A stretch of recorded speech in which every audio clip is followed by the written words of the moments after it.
নমস্কার সবাইকে, আমার চ্যানেলে সবাইকে স্বাগত জানিয়ে আবারও চলে এলাম একটা নতুন রেসিপি নিয়ে। আজকের রেসিপিটা কিন্তু ভাতের সঙ্গে একদমই যাবে না, এটার জন্য রুটি, লুচি বা পরোটা লাগবে। এটা হচ্ছে পনির ভর্তা, খেতে কিন্তু ভীষণ ভালো হয়। প্রথম থেকে শেষ পর্যন্ত দেখতে থাকুন, আশা করছি রেসিপিটা ভীষণ ভালো লাগবে।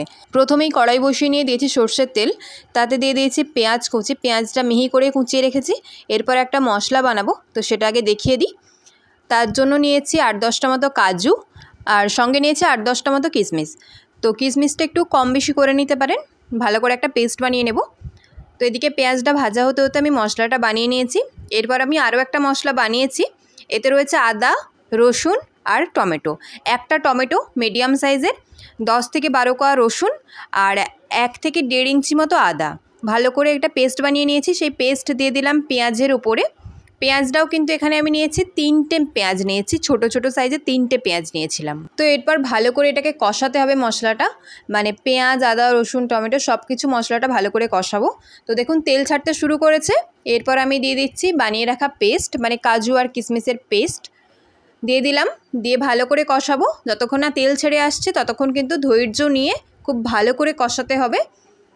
এরপর দিয়ে দেবো রেগুলার গুঁড়ো মশলা, 1/2 চামচ মতো হলুদ গুঁড়ো, 1/2 চামচ লঙ্কার গুঁড়ো, 1/2 চামচ ধনে জিরে মেশানো পাউডার, আর 1/2 চামচের থেকেও কম দিলাম কাশ্মীরি রেড চিলি পাউডার, আর ঝালের জন্য একটু দিলাম গোলমরিচের গুঁড়ো।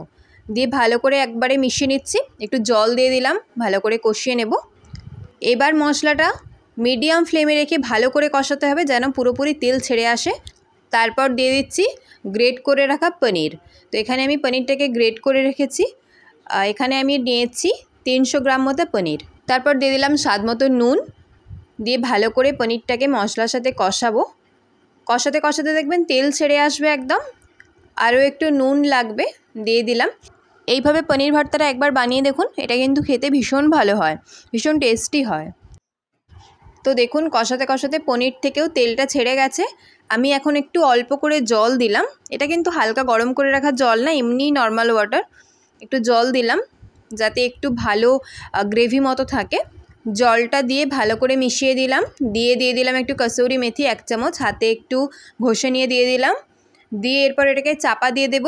চাপা দিয়ে লো ফ্লেমে 7 থেকে 10 মিনিট মতো রেখে দেবো, তাহলে কিন্তু রেডি হয়ে যাবে পনির ভর্তা। দেখুন তেল একদম উপরে ভেসে উঠেছে। আর নামানোর আগে দিয়ে দেবো একটু গরম মশলা গুঁড়ো।